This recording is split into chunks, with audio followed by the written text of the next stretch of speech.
Hey everybody, welcome to Hear Us Out. I'm Patrick. And I'm Paul. How's it going? Not too bad, my friend. We are here to do a rapid review of White Men Can't Jump. Or can they? Well, it's actually just called White Men Can't Jump. But a rapid review for any of you who haven't seen any of our other rapid reviews, which should be linked in the corner above my head, I think. It's basically where we take a movie that you may have heard of but never got around to seeing, may have seen but forgotten, or may never have heard of, and it might be worth your time. Not necessarily going to be the greatest movies you'll ever see, but ones worth checking out before you forget them to the mists of time. And this time, it's the early 90s, some would say classic, White Men Can't Jump. Paul, I'll do the synopsis real quick if you want, because we're here to tell people why they should watch this movie. We're not going to go into every single part of the plot, but suffice it to say, this is a buddy movie based on the kind of LA Venice Beach courts basketball scene. So it's a basketball story about hustling. So it really is kind of about a hustler and a street basketball playing pro who become frenemies and then just friends, and about the adventure that they go on to have that all happen, with lots of lovely side stories. So it's a story about friendship and basketball, but also the name kind of gives it away. It touches on the subject of race, and it touches on the subject of prejudice, and it touches on the subject of assumptions that are made about people. And that's really all you need to know, because the basketball itself is the visual, but the story is more about the friendships, the families, the struggles, and the time. About right, Paul? Yeah, yeah. Like this hits all the beats of a buddy cop kind of movie, but not the cop part, which is so like yeah, it's got a nice through line plot of just friendship of these two buddies, and yeah, subplots are all fantastic as well, which is, and then yeah, their teams can be difficult in this context, but this film does really does very well on it. So, Yeah, and to give you the highline, so we'll go into why you want to see this movie. Woody Harrelson and Wesley Snipes at the height of their powers in some ways, because Woody was still a young dude. It was vintage Wesley Snipes. It was before Blade and before whatever Wesley Snipes kind of is now or has become or whatever that might be. But again, plot: Woody Harrelson shows up, dressed all dorky, is getting into a pickup game of basketball for some money.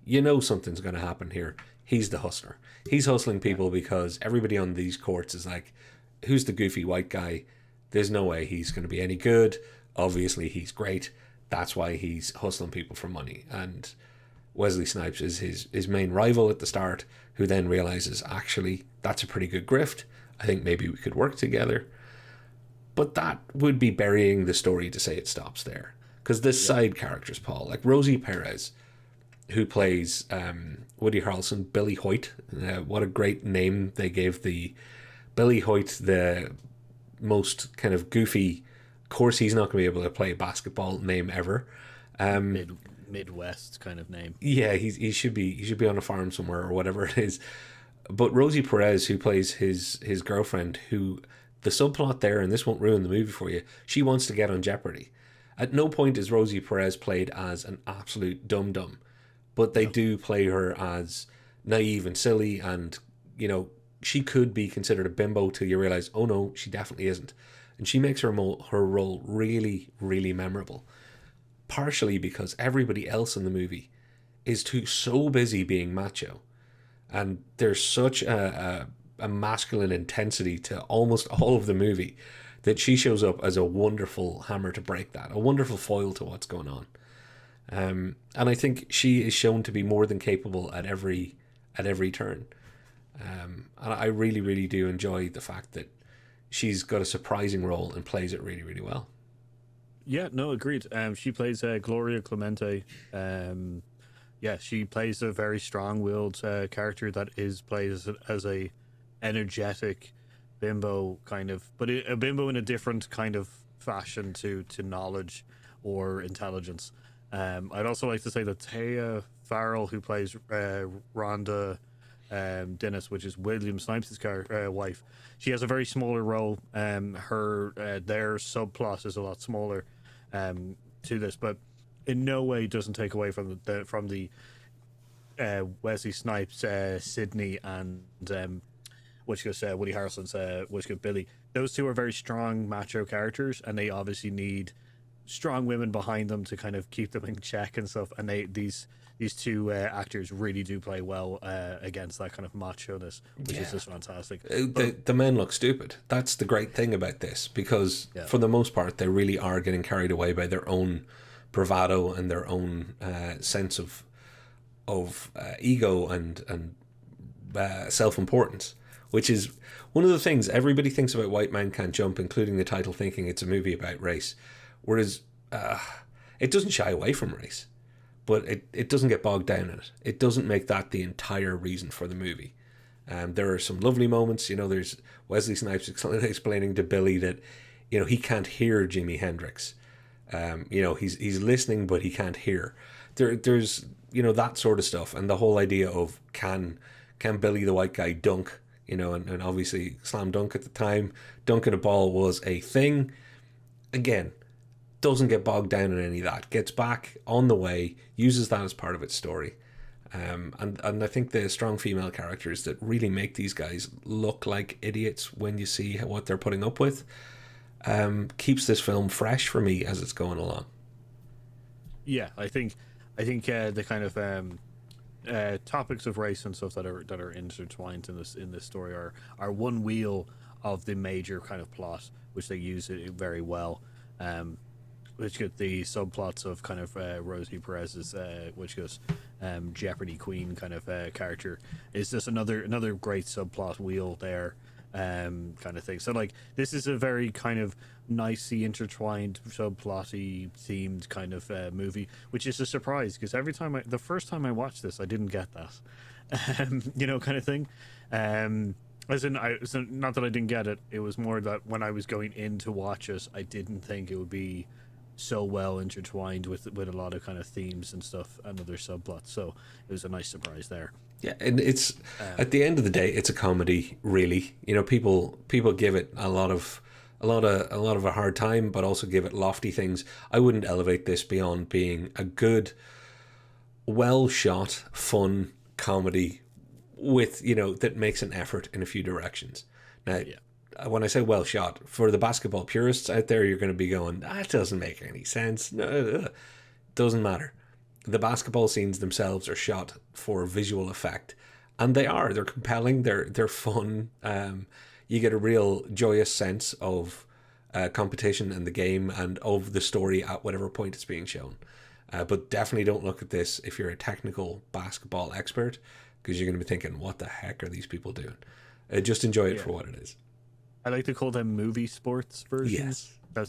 That's it. It's just a movie sport version. It's always the flashy as it can be kind of things. Just to kind of, as a visual kind of candy kind of thing. But rules and other things are just thrown out the window. Yeah.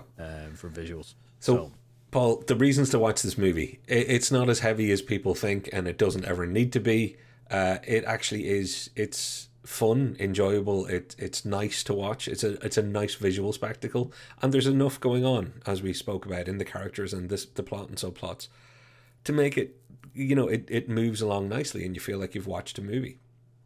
The bad sides, and we should say, and you said this, you're right. Like, it is peak Wesley Snipes. It's proper. It's great to see him doing kind of Wesley Snipes. I always love watching it for that.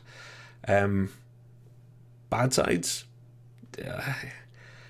it wouldn't fly today. I think they're going to do a remake. I don't think they'll be able to do a scene for scene remake. I think people will be much more sensitive about it now than they were then. Yeah, agreed. Yeah, like I think so to go for the bad parts of the movie, there's elements in which they could focus on a little bit more, to tie up some subplots a little bit more that they didn't really do. Which could you particularly pointed out Gloria's kind of subplot. They didn't finish Rosie Perez's story. That bugged me a bit, but hey. Yeah, and then some elements about which could Sydney Wesley Snipes' character and their family are also kind of like rushed a bit, Yeah. kind of thing. They're kind of the bad bits of the film. Also, there's some kind of, I guess, references and stuff like that that might be lost on a kind of wider audience kind of thing, but nothing so bad. Nothing. I more mean kind of because of the time it's set in rather than any other kind of elements. But the other bad side to it, which is to do with the remake, is that this is a very hard film to probably remake in current situations, kind of thing. So it's going to be. This is Rapid Reviews kind of a White Man Can't Jump is really good. The remake's going to have some difficulties though. Yeah, I wouldn't remake it if I was them. Whatever they do, good luck to them. You know, if you can make it and you can make it successful and make it good, great. It's not one I would have been on my list for a good candidate for a remake. So Paul, I think if anybody out there is wondering what's that last thing to push me over the edge, when's the last time you saw a good, street sports film where it wasn't about a coach coming in and bringing the team from, playing after a plane crash, or inspiring students in a high school, whatever. It's an actual sports film that is not about organized sport. It's more about the love of the game, the love of the hustle, etc., etc. You don't get them very often. This is one of the better ones. Definitely check it out. Yeah, and to echo that, it's a very character-driven movie, which is just fantastic. You don't get too much of those anymore. Yeah. And I mean, like, every character drives it forward, Yeah. not just like a few of them. So it's a very good film in that kind of sense. Well, while we head off to Sizzler, if you've seen the movie, you get the reference, folks. I have been Patrick. We are going to Sizzler. Oh, we're going to Sizzler. We better be going to Sizzler. Oh, and I've been Paul. And we've been Heroes Out. And we will see you next time. Sizzler. Bye. Sizzler, sponsor us. Please.